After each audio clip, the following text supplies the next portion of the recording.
want to start with the summary of the lecture so that you know what is important and also what needs to be done. And maybe it comes at the end again. I can't remember whether it's at the end again. But if it comes at the end, you're allowed to leave. Yeah? So what the lecture today is about is what is intelligent systems and what is this course about. So I think that is the part that we have now done. And then the part that is still to come, so you see there's a lot of stuff still to come, is what are agents and what is rationality? What is the role of the environment for how we have to design agents? What type of agents are there? And then how to model problems at state space problems. So that's the last thing we want to do. And as I said, there is a bit of homework for you until tomorrow, but probably more until next week, and that is play Schnapsen. Yeah? So that is my homework for you for next week, so that when I talk about the rules and the complexity about it and the algorithms that we need, that you understand what I'm talking about. Yeah? So this is my summary of the lecture and also my homework for tomorrow. So now we can go on with the lecture, and I hope that I get done in time. So intelligent systems, I use a little bit inconsistently this term, and it's sort of building intelligent agents. So we always talk about also intelligent agents. I think the important part is that it's a subfield of AI in which we look at the technical part of the agent. So we don't look at the cognitive side of how such an agent works, the social part of what is the role of an AI in society or in communication with other people and so forth. So there will be other courses. There will be course robot interaction. There are dynamic modeling courses which is about more the role of knowledge and how can we enrich our agents with implicit human knowledge. Now this is really about the core algorithmic part of AI. So this is, I think, the distinction between intelligent systems and AI that I want to make. Don't make a distinction between building an intelligent agent or an intelligent system. That is more or less for me the same in this course. The building of an intelligent agent, we had these discussions in the previous course. What is AI? And we had these sort of definitions by Turing, a system that can perform in a way that it can't be distinguished from a human in a certain perspective. We put that aside. So we take a relatively technical definition of what we want to do. What does it mean to build an intelligent system or intelligent artificial agent? And that is, we want to build a rational agent. And the notion of rationality means that it chooses actions that help him perform as good as possible with respect to some goal that it has, based on some percepts that it gets from its sensors and knowledge that it has. So this is going to be our working definition of what we want to achieve. So there is no omniscience, there is no perfection involved, but there are very clear notions of a goal that you want to achieve. And you can put that in your agent in an explicit way, in which you say, okay, this is the goal that I want to achieve, and these are the rules that will help me do that. But there are also more complex ways. And we're going to talk about that a little bit. So the way you can think, and these are all images from the book, AI, A Modern Introduction, a Modern Approach, I think, from Russell and Norvig, the Bible of AI. So I don't know whether you bought it, but it's a beautiful book, 1,200 pages or so, and it covers all the aspects of AI that you will see in these next 3 years. So if you want to invest in one of the books around, then this is really one. And basically the course, also the structure, is based on the way that Russell and Norvig introduce intelligent agents. And also the way they present it here.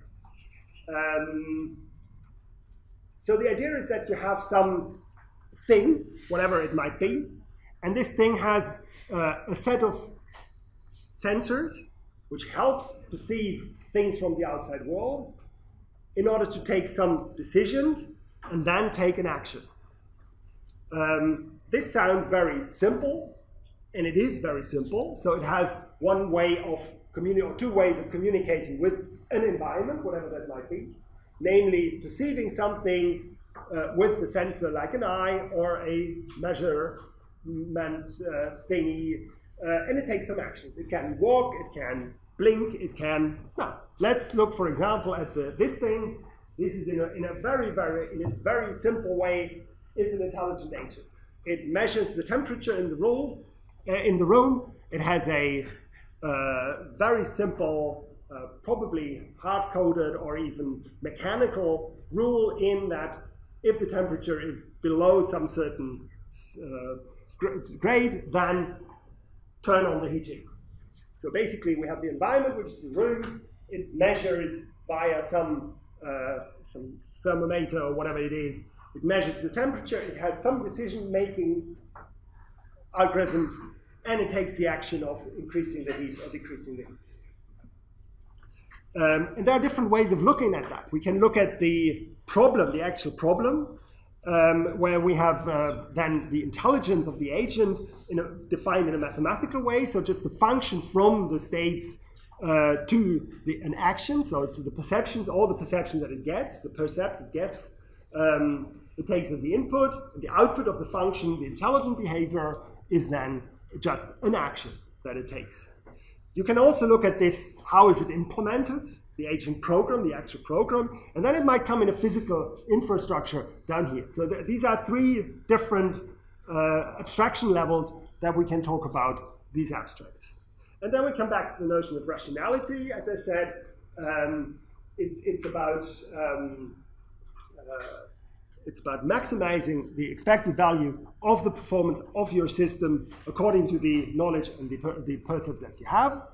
And then it really depends on what kind of measurement you have and what kind of expectation you have. And here we come back to the notion of heuristics.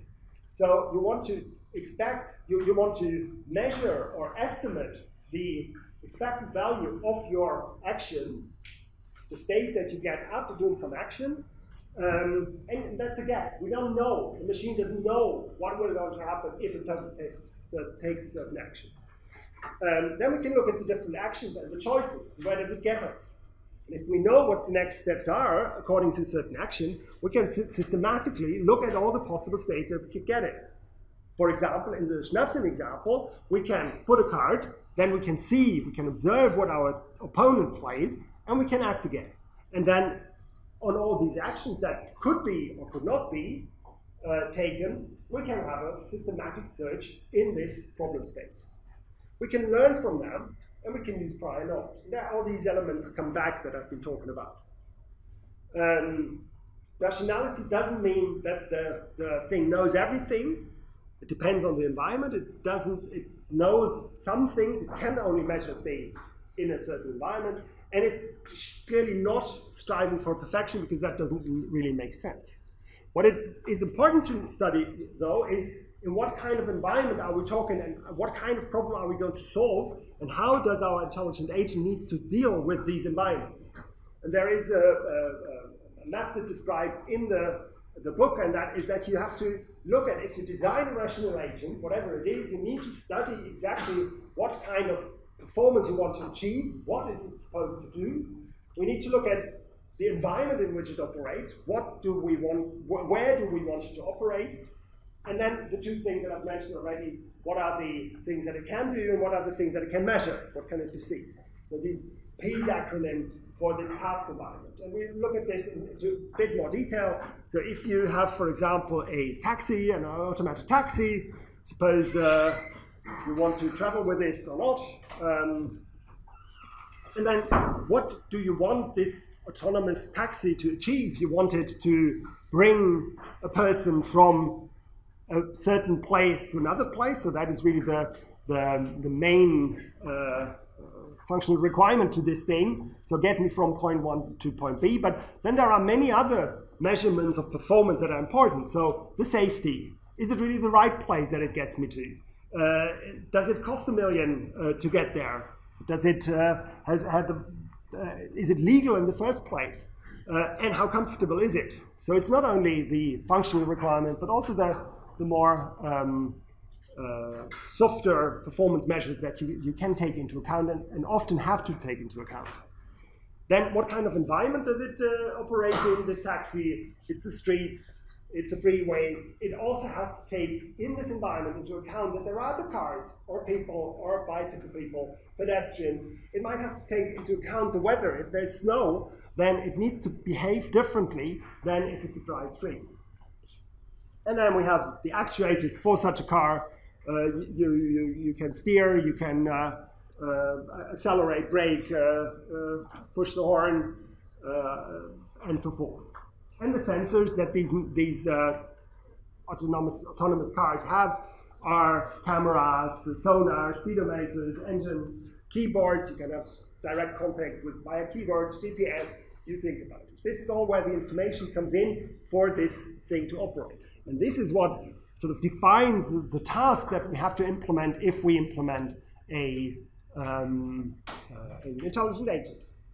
So here are some examples, and we are going to through this list systematically. And there are some criteria that you can apply to those generic problem classes and try to understand what your specific problem belongs to.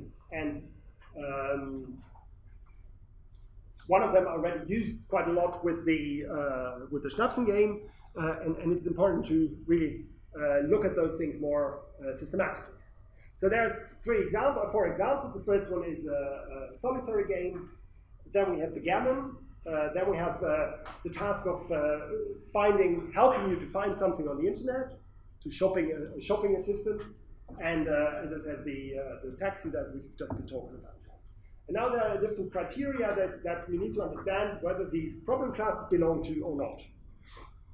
The first one is fully observable versus partially observable. And that means that do I have all the information about the environment? So can my sensors detect all the aspects that are relevant for the choice of action? So if we talk about the solitary, then of course all my cards are open. I have to see, yes, they are. For backgammon, it's also, you know which stones are on the table. So it's a perfect information game, but you have the uncertainty about which dice, what is the outcome of the dice.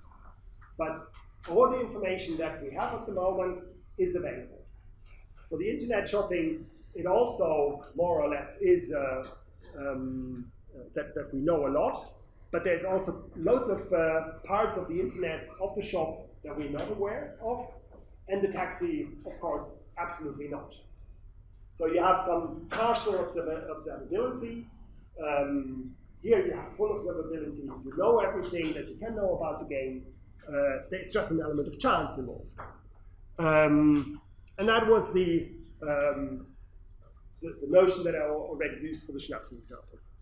So that was observability versus non-observable or partial observability. Deterministic is the next question. So we have the choice between deterministic and stochastic.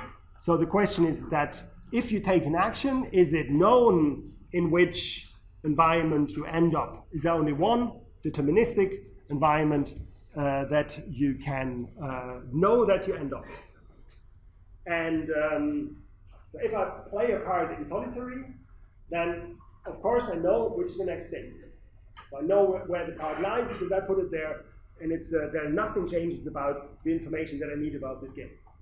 In backgammon, it's the same. So I play my stones, and then I'm in a new state, and then there will come some aspect of stochastic, some chance in the game of my opponent. In the internet shopping, there is in principle, whenever I take an action, I search for something, I always should get the same result. That is not always true, but I think there is some kind of mostly deterministic behavior. And for the car, again, there is no idea what other impact might have someone who comes in from the side, other cars, and so forth.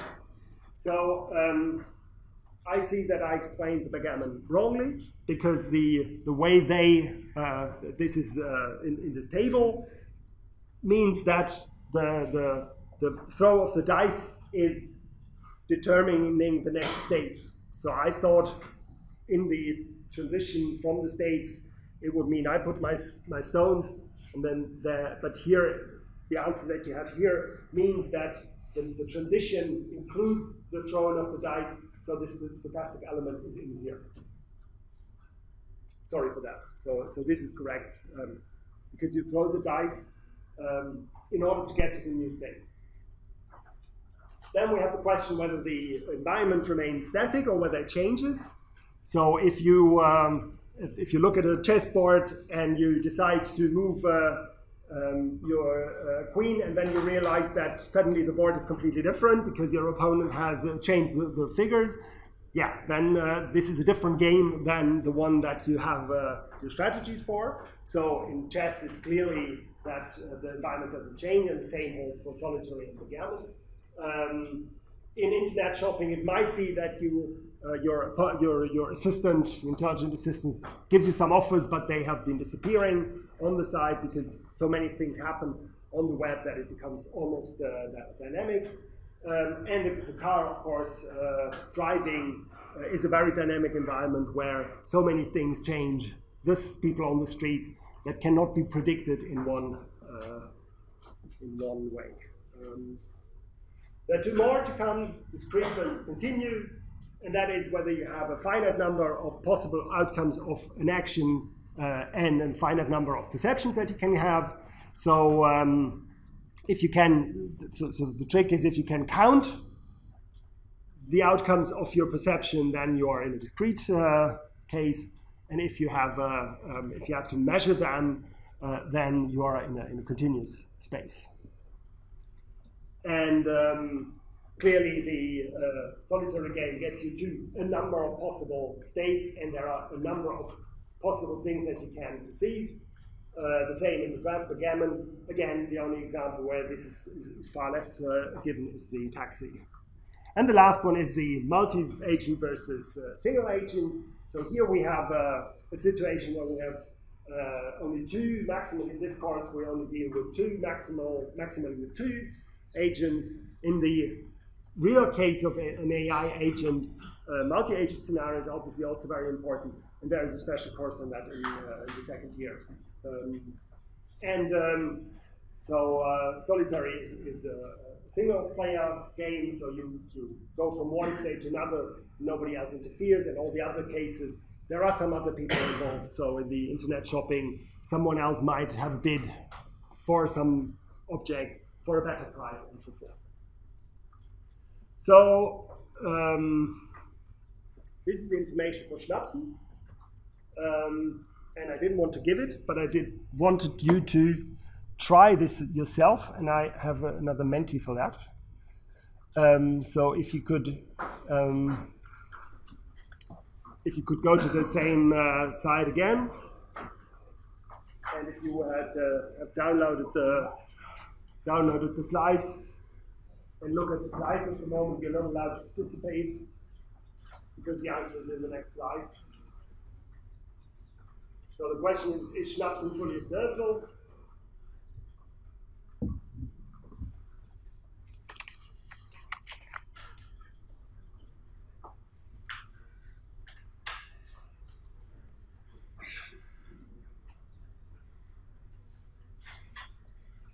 So can I ask one of the 9 people who voted for yes? Why do you think who said yes? Can I ask? No shame, nothing.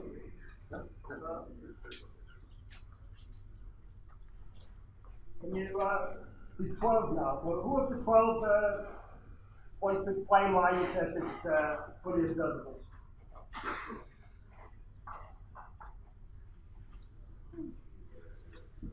Okay, I'm shy. So my objection against the full observability would be that there's a pile of cards where you don't know what's in there, and you don't know what your opponent has, what kind of cards. So in that sense, I think the no answer is the correct one. Is Schnapsen deterministic?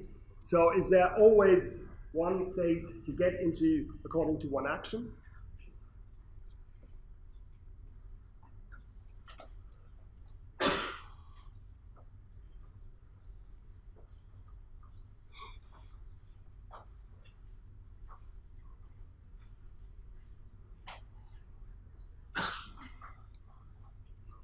Next time I should get one where I don't show the progress and only show the progress at the end, because I think there's some preferential attachment, I think is the word, that you are more likely to vote for something you see is the right answer.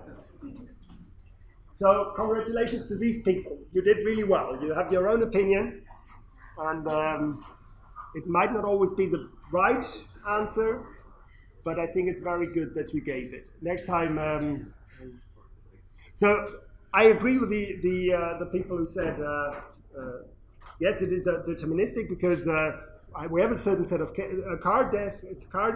If you play one card, you get into one clear new state, and there are no other possibilities. So you can't end up in uncertainty in which state you end up after you play the card. So I will skip now because there's all of those. Think about this in more detail, because this might be something. Yay! Congratulations. No, let's not do that. So it's not. Okay, so this is my answer. I hope it's correct. Is that more or less? It's not fully observable, it's deterministic, it's static, because nothing changes in between the moves. It is discrete, because I only have a finite number of actions that I can take, and I have a finite number of information bits that I can get. And it's not single agent, because you play against another agent. Okay, the impact of these environments is very important to be aware of, that you really understand what is it you have and what is it you don't have in terms of information, in terms of observability and so forth. And as you can imagine, the more complex your environment is, the more difficult it is to develop an intelligent agent. Yeah. So the simplest one is fully observable, deterministic, episodic, static, discrete, and single agent. But more likely, you will build an agent that's partially observable, stochastic, sequential, dynamic, continuous, and multi-agent. But many interesting AI problems don't have that full spectrum of complexity of the problem. So this is the place I thought I would get before the break. So that was my summary slide. Now we have looked at what kind of environments do these agents operate in, and how do we have to design? That's always the question. How do we design an intelligent agent for a certain environment? And that means we need to study this environment very carefully so that we can design the agent properly. So here is a very quick overview of different types of agents that you can have and that you can build. We have the simple reflex agents, which basically just have some direct contact with sensors from the environment. They have a state, a situation, how the world is at the moment. They have some condition action rule that, based on the input from the sensors, determines a direct action to take, and it takes this action. So it really is like the heating device that says if the temperature is lower than 25, don't do anything. If it is higher than 25, start the air conditioning, whatever. Yeah? So that's a very simple type, and it's quite powerful already. And so next week, some of us are going to the field trip, and most of the things that we're going to build are these kind of simple reflexive reflex agents that just measure something and then take some actions. Yeah? So if you haven't registered yet and you want to go, please do so, because we have to close the the registration very soon. I will also send more information about it soon. So in the book and also in the slides, there is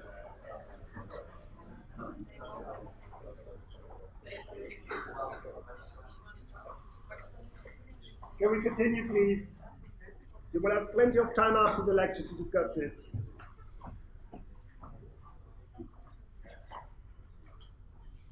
Guys, please. So, you will see on the slides, and I sometimes go quickly over the pseudocode that is given there. But it's very good after the lecture to look at the pseudocode that's given, because that gives you an algorithmic feeling to what we're doing here. And so here it's very simple. You have some percept, you give it some interpretation to your state. You have the state and a certain rule as an input. You check whether the argument of the rule is fulfilled. And if it is, then you take the action that fits the rule and you return the action. So that's basically the decision procedure of this reflex agent in some algorithmic way in a pseudocode. Obviously, this is in many cases it's not sufficient, because you also need to model some state of the world in which you're in. So you have these reflex and state agents, where the state means that you have a representation of the world as it's now, and also how the world evolves and what the effect of a certain action would be. So basically you take the same idea that you have some input, you measure the temperature in the room, but then you also think, okay, if there are now 120 people in the room, and if in half an hour they will all be gone, then I don't need to switch on the thing now. So basically you take into account some interpretation of the model of the world. And then you take the condition action rule, and you return, as your intelligent behavior, you return in your agent function, you return just the action that you want to take. And again, so you have a bit more in your pseudocode, you have a bit more complexity, but in principle the idea is the same. What we still haven't had yet in the model-based ones is in the previous one, is that we also have a choice of going somewhere according to the notion of a goal. What do I want to achieve? And these are then the goal-based ones, which obviously come far closer to the notion of rationality that we've been talking about. So basically you really need some notion of search now, because you want to know how, in your state, you know how the world is at the moment, what the state of the world is, and what would now happen if you take a certain action and does it bring you closer to the goal that you want to achieve or not. And then the goals help you to choose the right actions according to your percepts and the knowledge that you have. And then you can turn all of those into learning agents, where you also have some kind of feedback, probably, and you try to improve your action choosing mechanism based on the feedback and on the knowledge that you get from the sensors. Yeah. So these are two important elements of what we need to take into account when we build intelligent agents, namely in what environments do they operate, and what kind of agent do I need then? How much information about the world and the states do I need to have? Now we come to the sort of last part of the lecture, and that is how can we come up with a generic problem description structure in which we can represent all these kind of problems that we've been talking about, and generalize so that we can look at generic solutions for these kind of problems instead of solving all the little ones time by time. That's I think the specific thing of AI, that we look at these problem classes and look at intelligent ways, rational behavior within these problem classes. So let's first look at how can we represent these kind of problems that we've been talking about as state space problems. And you can think of a very simple but quite complex still example, and that is the intelligent Hoover that you have. And the intelligence, now we're not looking at the technical details. So this is a rather complex thing because it has a motor, it is in a complex environment, it doesn't know whether there are stairs. So if you think about it, it is very complex, and if you would want to model all the problems that this machine can have, you will have to write an incredibly complex problem solver, an algorithm. So what it makes sense is to look at the specific parts of the problem and how to solve those and how to address those. So we're now looking at a very, very simple part of the problem, namely not how to make this thing move and how to make to measure how good it performs and so forth, but we just look at a part of the thing, namely how can I decide in which of the rooms I'm now cleaning. And that is already quite powerful because most of these Hoovers or gas May machines, they are walking randomly through a room, and that's sufficient to clean them if they are long enough in the room. But deciding in which room to be is maybe quite a useful thing to do. Do you mind keeping it a bit? Okay, thanks. So the decision of where to hoover is something that we can model as a specific problem. And this is what is done here. So we have a very simple element of this problem, namely just two rooms. And what we have is there is some dust. We can measure whether there is some dirt in the room, and we know where the hoover is. And we can now model this. The world itself is incredibly, absurdly complex, but we can reduce it to a relevant problem where we can write algorithms for solving this. So we can now translate this problem of hoovering into different rooms. We can translate that into an abstract mathematical model, which is called the state space model.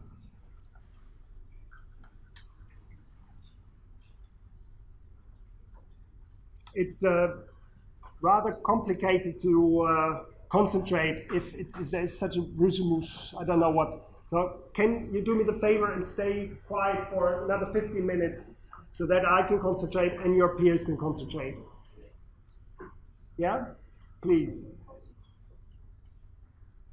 Yeah.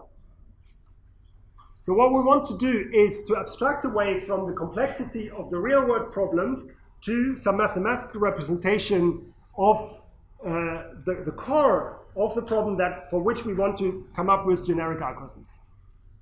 So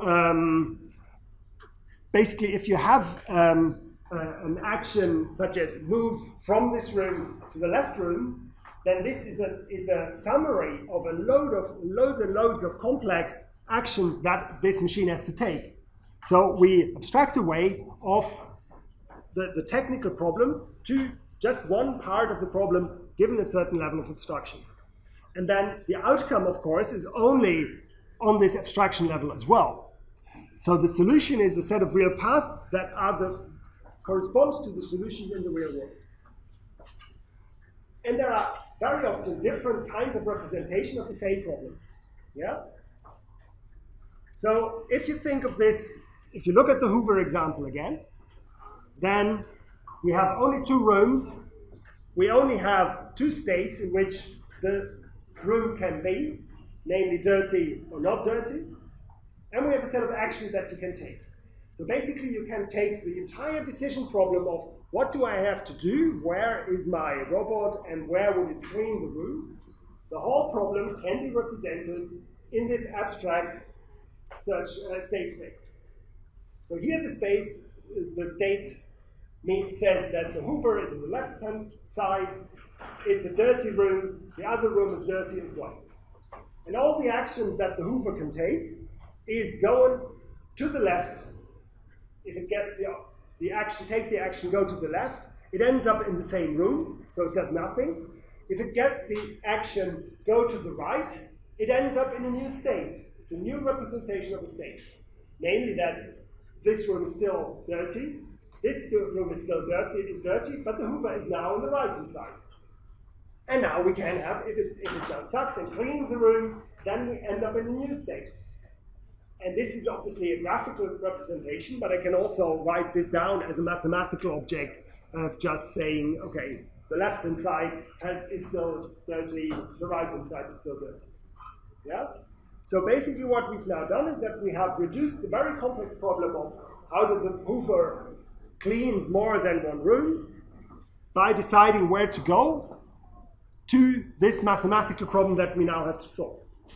And basically the task then becomes that if I am in one of the certain states of this certain space, how do I get to one of those places where both of the rooms are clean? Because this is the goal that we want to achieve. And now it is up to our robot to have enough intelligence within this state space to decide how to get from this state to this state. And what this basically gives you is, if you just first clean the room, then you go to the other room, then you clean again, then you will have a clean house. And this path is basically a set of actions that brings you from the state you're in, the initial state you're in, to one of the goal states. And the only thing we need to do then, and that's what we're going to look into tomorrow, is how can we write algorithms that help us from these starting points to get as quickly to some of the goal states that you can have. Okay. So that is the generic picture that I just described. We need some kind of abstraction for our problem, namely represent states, initial states. We need to decide what the actions are, and then next time we will also look into what the costs are. We need to know what the goal is, and these were, in this case, the states where both of the rooms are clean. These are our goals. And then we need to determine what are the possible sequences of actions that bring me from the initial state that I'm in to one of the goal states. And then, in the end, we give this decision that was taken, namely the set of sequences, the sequence of actions, and that is then our action to clean the house. And that is the intelligent behavior of this agent. So the same idea can be applied to robots, for example. So this is a very simple representation of an assembly line where we have the robot arm in a certain state, and you probably can choose here whether you want a discrete representation, so just 2 positions the robot can be in, or a non-discrete one. But in this simple version, let's say we have certain actions that we can take. So here is a rotation area, here is a rotation area. This can be made longer. Here we can rotate, here we can rotate. And we can now abstract away from that. So which of these actions would you need to take in order to get from A to B, for example? So in this case, the states would be a description of in which angle do we have this, in which angle do we have this, which is the length here, which is the angle here, the angle here. And that would give me a description of the state we're in. And as soon as you take an action, so for example rotate, you would get a different angle, you would get a different position for the arm to catch. And then the only thing you have to do is look at all the possible movements of the arm. So how do you deal with this? If you get a problem and you want to translate it into space problem, you have to start with this problem and formulate some abstract algorithmic versions of this, in which you leave out some of the complexity that you don't want to deal with. So formulating states and formulating the possible actions to get from one state to another one. So in this case, for example, clean the house is the goal that you want to have. So you want to reach a representation in your state space in which both of the rooms are clean, or you want your robot arm to be in a certain fixed position, whatever.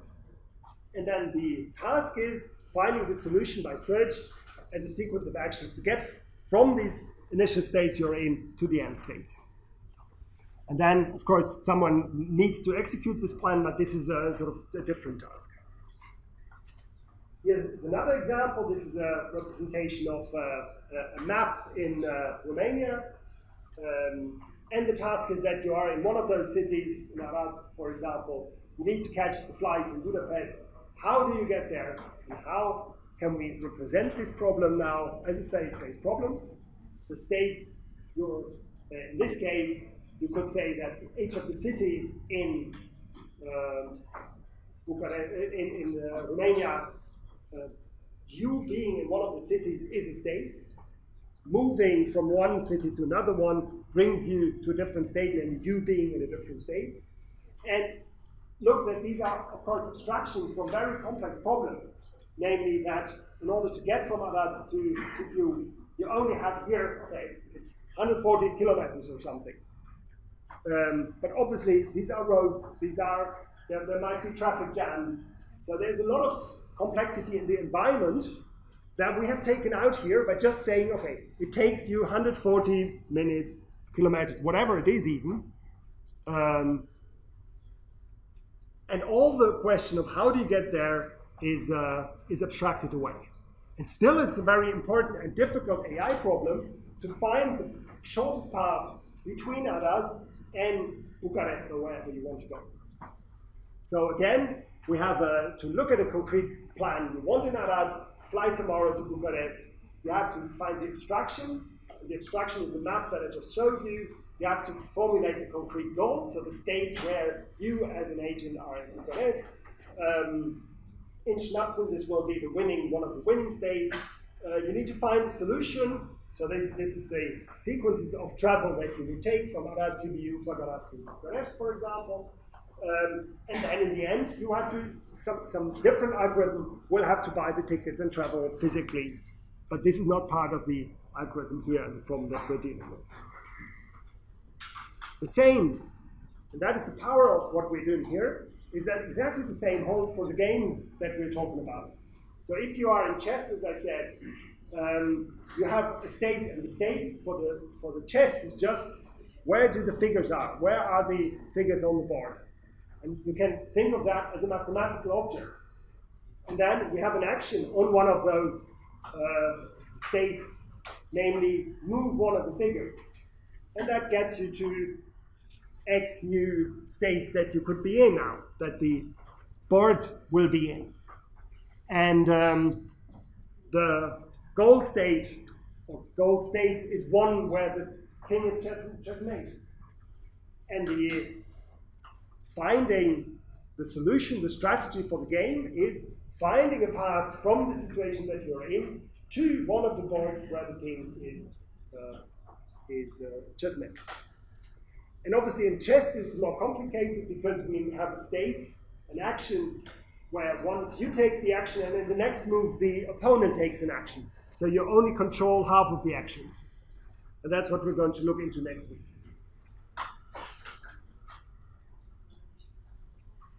So I have still too little time, but I want you to think of it and look at it in the slides. Till tomorrow is probably too short, but still I want to explain it and I will take it on tomorrow morning. So we now take a very, very simple variant of the game, of the Schnapsen game, namely where we only have one player. And this one player has 5 cards, and it can just play these cards, and it sums up the values of the cards that he or she played, and she needs 22 points in order for the game to finish.